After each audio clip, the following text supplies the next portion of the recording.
My name's Tasha, and let me tell you about how my world used to be before everything flipped upside down. Back when life was just Dad, Mom, and me, we lived in a big old house with more rooms than I bothered to count. It was peaceful, the kind of place where laughter filled the halls, and there was always some sweet smell wafting from the kitchen. Mom was the heart of our home. She'd wake up singing, her voice floating up the stairs. "Tasha, rise and shine, sweetheart." I'd drag myself out of bed, grumbling like any teenager would, but her bright smile over pancakes made it worth it. Dad, he was the cool one. Always had a joke ready to lighten the mood or a story about his younger days. "When I was your age, I thought I could conquer the world with just a guitar and a bad haircut," he'd say, and we'd laugh, knowing he'd done just fine with a business suit and a level head instead. Life was good. More than good, actually, it was perfect. But as they say, all good things have a way of ending too soon. When Mom got sick, it was like our little paradise started to crumble. I remember the day she told us.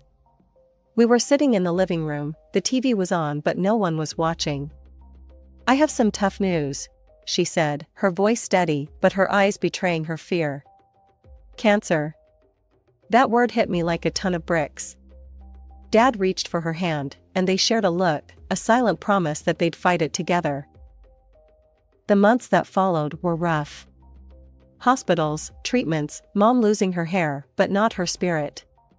She'd joke about saving money on shampoo, trying to make it easier on us. But I saw the tears she thought she hid, heard the worry in Dad's whispers when he thought I was asleep. The day we lost her, everything changed. Dad and I, we tried to hold on to each other, to keep the pieces of our shattered family together. "We'll get through this, Tasha. We have to," Dad would say, his voice rough, the bags under his eyes getting darker each day. A year later, Dad brought someone new into our home. Victoria.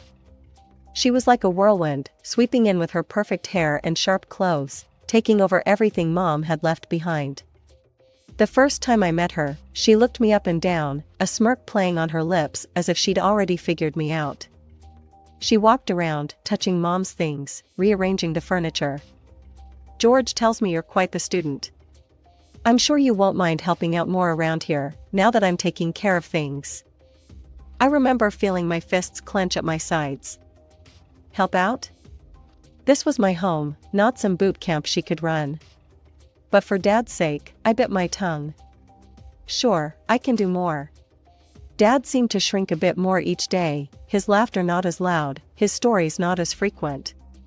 He was trying, though, for the sake of what he called moving forward. I wasn't so convinced. The new house was twice the size of our old one, and with that came twice the work. The first day we moved in, Victoria was already barking orders, her high heels clicking menacingly on the marble floor as she directed the movers. Once the movers left, she turned her gaze on me. "Tasha, I expect you to take care of your own space. I won't have time to clean up after you." I was leaning against the doorframe, watching her. "Got it," I muttered, already dreading the long list of chores I knew she'd pile on me. "And dinner should be ready by 6 each evening. I assume you can handle that?" There was a challenge in her voice, like she doubted I could boil water without burning it. As the days turned into weeks, the house felt less like home and more like a fancy prison. Dad was out a lot, trying to keep his business afloat, which left me alone with Victoria and her endless list of demands.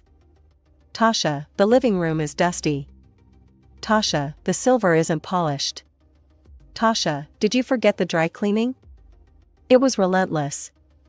One afternoon, Dad finally noticed how tense things had become. He found me in the garden, pulling weeds with more force than needed. "Hey, Tasha, you've been quiet lately. Everything okay?" I threw a clump of weeds into the bin, wiping sweat off my brow. "Just tired, Dad. This place is a lot to keep up with." He looked around, his expression growing thoughtful. "Yeah, it's a lot for anyone. Maybe I can talk to Victoria, see if we can hire some help." I almost laughed. "Good luck with that. She thinks I'm her personal maid." Dad's face hardened slightly, something I hadn't seen in a while. That's not what I intended when we moved here. I'll handle it, Tasha. You shouldn't have to carry all this weight. But despite his good intentions, conversations with Victoria seemed to go in one ear and out the other. She'd nod, smile that tight-lipped smile of hers, and then it was back to business as usual. Tasha, the hedges are overgrown. Tasha, the guest rooms need fresh linens. It was exhausting, trying to meet her standards. But it made me stubborn, too. I wasn't going to let her break me. I'd do the work, keep my head down, and count the days until I could leave for college. The thought of getting out, of finding my own space where no one could tell me how to mop a floor or when dinner should be on the table, that kept me going. But finally, the day came. I was off to a place where my stepmother's voice couldn't reach me, a city miles away where I could start fresh. I packed up early that morning, each suitcase feeling like a brick in the new foundation I was laying for myself. Dad came out to see me off, his face trying to smile, but I could tell he was torn up about it. Tasha, are you sure you've got everything you need? Dad asked, looking over the pile of bags and boxes. And you'll call if you need anything? Remember, the money for your rent and books, it'll be in your account. Check it when you get there. Dad, relax. I'll be fine. I'm just going to college, not Mars. I was trying to keep it light, to make this easier for him, but my own heart was hammering in my chest. The freedom of living alone was everything I thought it would be, and more. My apartment was small, but it was mine. No one to tell me to clean up, no one to report to, just my own space. My classes were tough, but I was tougher. I was determined to make the most out of this opportunity, studying hard and keeping my grades up. It wasn't long before I realized that living on a tight budget wasn't as easy as I'd thought it would be. Money was always on my mind.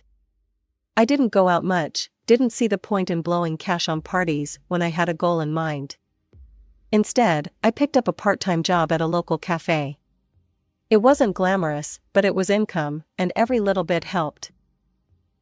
One evening, my coworker, Mike, caught me counting my tips for the third time. He leaned against the counter, a smirk on his face. What, you trying to make those bills multiply by staring at them? I rolled my eyes, shoving the cash into my wallet. Just making sure I got everything. Budgeting isn't exactly a thrill. Mike laughed, pulling off his apron as he prepared to close up. You know, you could ease up a bit. Come out with us tonight. We're just grabbing a drink to unwind. I hesitated. It was tempting, but sorry, I can't. Need to save every penny I earn. Maybe next time.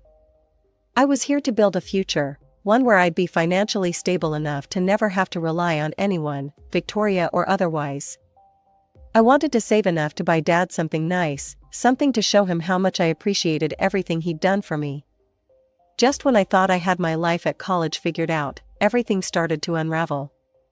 It began with a call that I never saw coming. Victoria was on the other line, her voice cool and detached as she delivered the news that would turn my world upside down. Tasha, your father's hit a rough patch financially, she said without a hint of sympathy. We're tightening belts around here, and, unfortunately, this means we can't send you money for your rent anymore. The line went dead before I could protest further. I was stunned, the reality of my situation slowly setting in. No more money meant no more apartment on my own, no more safety net. I had to act fast. I explained my situation to Jenny, my college friend and classmate. She was as kind-hearted as they come, always ready to lend a hand or an ear, whichever you needed more. Tasha, that's awful. Look, why don't you move in with me? We could split the rent, and it'll be cheaper for both of us, she offered, while we were studying in the library. Moving in with Jenny was a breath of fresh air during a suffocating time. We shared costs, which made life somewhat more manageable, but just as I was adjusting to this new normal, another blow came 6 months later. Victoria messaged me on a social network this time. No more money for tuition either. Your father's situation hasn't improved. You need to stand on your own now. Reading those words, I felt a mix of anger and despair. My savings were meager at best, eaten away by bills and necessities. I tightened my budget even further, cutting down on everything non-essential, especially food. Meals became smaller, more about sustenance than enjoyment, and my clothes started hanging looser on my frame. One evening, Jenny knocked on my door, her arms laden with grocery bags. She must have noticed my weight loss. "Hey, I picked up some extra stuff. Made too much dinner, too. You should come eat with us." I peeked out, seeing the warm light and smelling the food from the kitchen. My stomach growled, but I shook my head. "Thanks, Jen, but I can't. I need to save every penny. I've got to pay for tuition somehow." Jenny frowned, setting her jaw stubbornly. "Tasha, you need to eat. And you're not paying for this, okay? It's just leftovers." I wanted to argue, to maintain that thread of independence I was clinging to, but another growl from my stomach betrayed me. "Okay, maybe just a little. Thanks, Jen." As the semester wore on, I threw myself into my studies with even more fervor, if that was possible. The only way out of this financial mess was through scholarships, and I wasn't about to let anything jeopardize that. Jenny often tried to coax me into taking breaks, coming to parties, or just hanging out with friends. "Tasha, come on, you can't study all the time. Come out with us tonight. It'll be fun, and you need a break." I always had the same answer. "I can't, Jen. I really need to ace these exams." "But you're always working or studying. When do you ever relax?" Jenny protested, her concern evident. "Relaxing doesn't pay the bills," I replied curtly, my eyes never leaving my books. As the pressure mounted, my body began to feel the strain. Long hours at my jobs, followed by longer nights of studying, left me exhausted, running on fumes. But I couldn't stop, not when I was so close to earning that scholarship, not when my entire future was on the line. The shift at the diner had dragged on forever, and by the time I clocked out, the sun was already painting the sky with streaks of orange and pink. Exhausted didn't even begin to cover how I felt, but classes waited for no one, and I had a midterm to prepare for. Dragging my feet to my apartment, I planned to grab a quick shower and head straight to campus. However, as I reached for my keys, a wave of dizziness washed over me. The world spun wildly, and the ground seemed to rush up to meet me.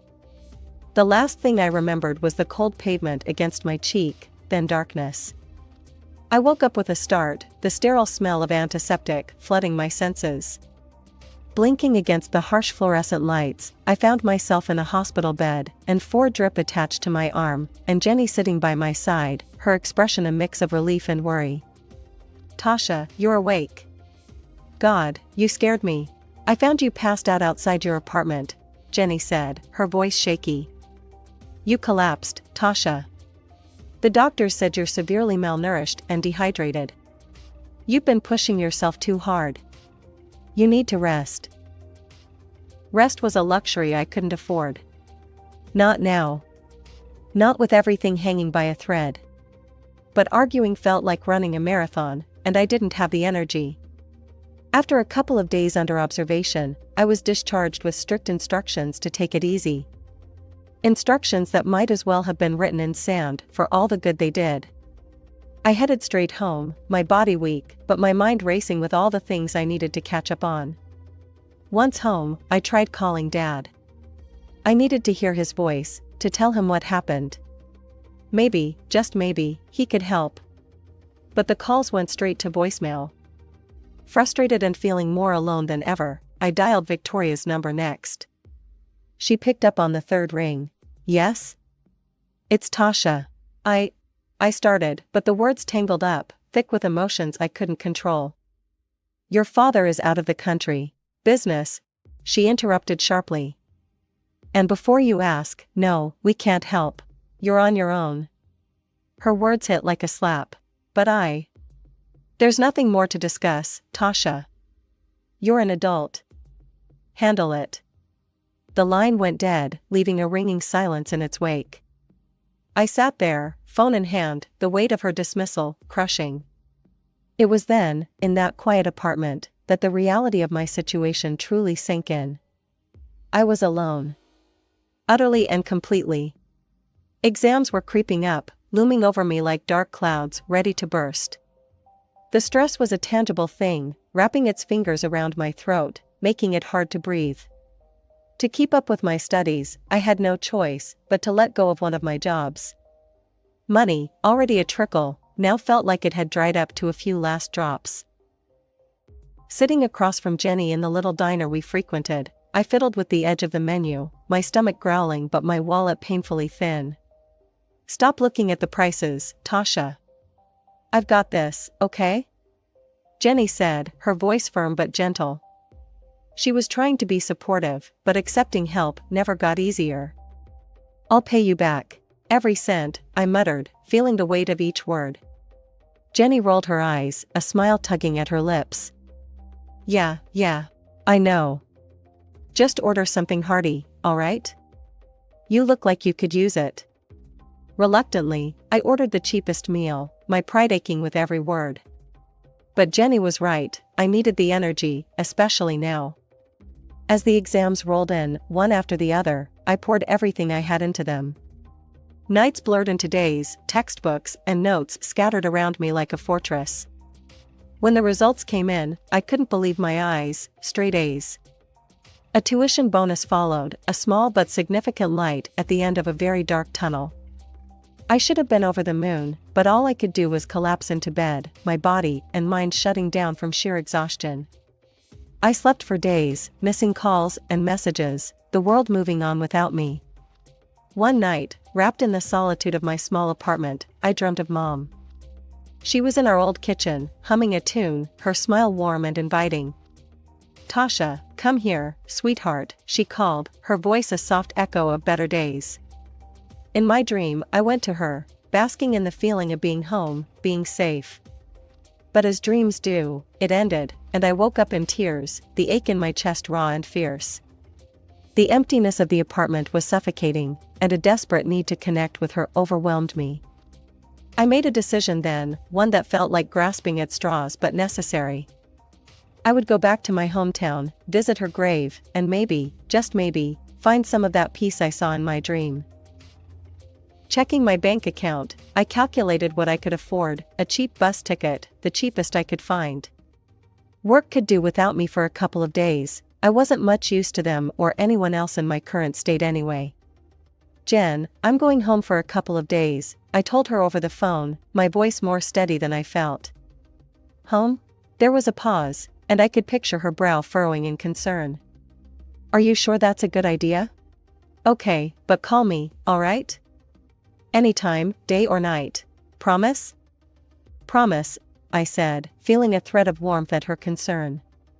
The journey back was a blur, my thoughts a tangled mess of memories and what-ifs. As the bus rolled into the familiar streets of my hometown, a mixture of dread and longing settled in my stomach. It was supposed to be a simple visit, a moment to feel close to Mom again, but as I walked among the familiar gravestones, a figure in the distance caught my eye. My heart skipped, tall, with a familiar stoop of the shoulders, kneeling by a grave. My pace quickened, disbelief and hope churning within me. "Dad?" My voice was tentative, almost afraid to shatter the fragile moment. The figure turned, and our eyes met.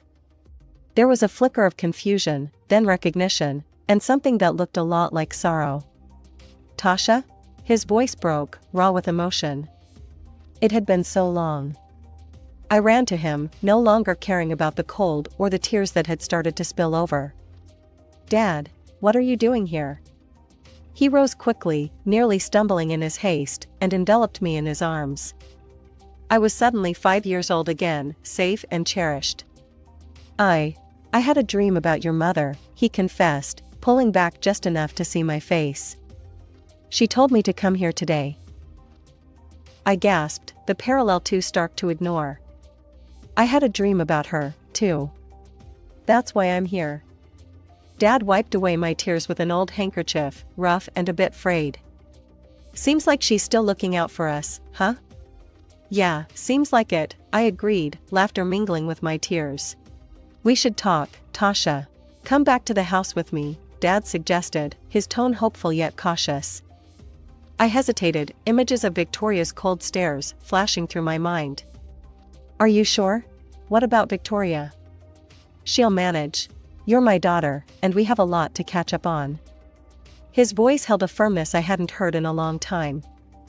The ride to the house was filled with an awkward yet comforting silence. When we arrived, Victoria was in the front yard, pruning roses with sharp snips that seemed to echo her mood. Tasha? What are you doing here? She stood up straight, her eyes narrowing as she took in my presence. I stepped forward, bolstered by Dad's presence. I came to see Dad. We have some things to talk about. Dad nodded at Victoria. Why don't you make us some dinner? We'll be inside. Her mouth tightened, but she nodded stiffly and headed inside. Dad led me into the living room, a space that once felt warm but now seemed curated for appearance rather than comfort. The tension in the dining room was thick enough to cut with a knife. Victoria, looking paler than usual, was fussing about leaving the house on some urgent errand, but Dad's voice stopped her cold. Sit down, we're not done here. Reluctantly, Victoria sat, her hands twisting nervously in her lap. Dad turned his attention to me, his brow furrowed in concern. Tasha, you've lost so much weight. Are you on some sort of diet? I shook my head, a bitter laugh escaping me. Diet? Hardly. It's not choice, Dad, it's necessity. I've been struggling to make ends meet because I've been paying for my tuition and all my living expenses by myself. His confusion was apparent. What are you talking about? I've been sending $3,000 every month to cover your expenses. It's been sent to your account on the 15th every month without fail. I stared at him, stunned. What? Dad, I haven't seen a dime of that money for the last 2 years. I've been working 2 jobs just to pay my bills and tuition. The color drained from Dad's face as he turned to Victoria. Is this true? Where's the money, Victoria? Victoria stood up abruptly, her chair scraping loudly against the floor. I needed it. It wasn't supposed to be permanent. Dad's voice was a low growl. Tell me everything, now. She hesitated, then spilled the beans. I got involved in a financial pyramid scheme. I thought I could make a quick buck, turn around our financial woes, but I ended up in debt. The people I dealt with, they're not the kind you say no to. I used Tasha's money to pay them off. I thought I could replace it before anyone noticed. Dad's hands were shaking. You endangered my daughter's health, her education, over a get-rich-quick scam? And you hid this from me? I didn't know what to do, Victoria whimpered, her usual composure shattered. You're going to leave. Tonight, Dad said firmly, standing up. And we're done here. I want a divorce. After Victoria hurriedly packed some belongings and left, Dad turned to me, his eyes filled with sorrow. Tasha, I'm so sorry. I had no idea. From now on, I'll handle your finances directly. No more middlemen. I managed a small smile. Actually, Dad, I got a scholarship recently. Tuition's covered. His eyes lit up, pride overtaking the anger. That's my girl. Always making me proud. But you deserve a break. How about a vacation? A real one, by the sea. You've earned it. The vacation was like a dream. Blue skies, golden beaches, and the soothing sound of waves. It was a chance to recharge, to put the struggles and pain behind me. I returned with a renewed vigor, ready to tackle my studies with fresh enthusiasm. Now, back at school, I still worked part-time, not out of necessity, but to save up for something special, a gift for Dad, a thank you for everything. Despite the hardships, the challenges, I found myself attending the occasional party with friends, allowing myself to enjoy life, not just endure it. I see you're going out more, Jenny noted one evening as I dressed up. Yeah, trying to find a balance. I guess I'm learning it's okay to have a little fun, I replied, adjusting my earrings. Just don't forget about us when you're famous, she joked, throwing a cushion at me. I won't. Could never. I laughed, feeling lighter than I had in years. As I looked at myself in the mirror, I saw a reflection of someone who'd been through a storm and emerged stronger. I was still careful with money. Some habits are hard to shake, but now it was not out of desperation, but out of a desire to build a future I chose. A future that was finally looking bright.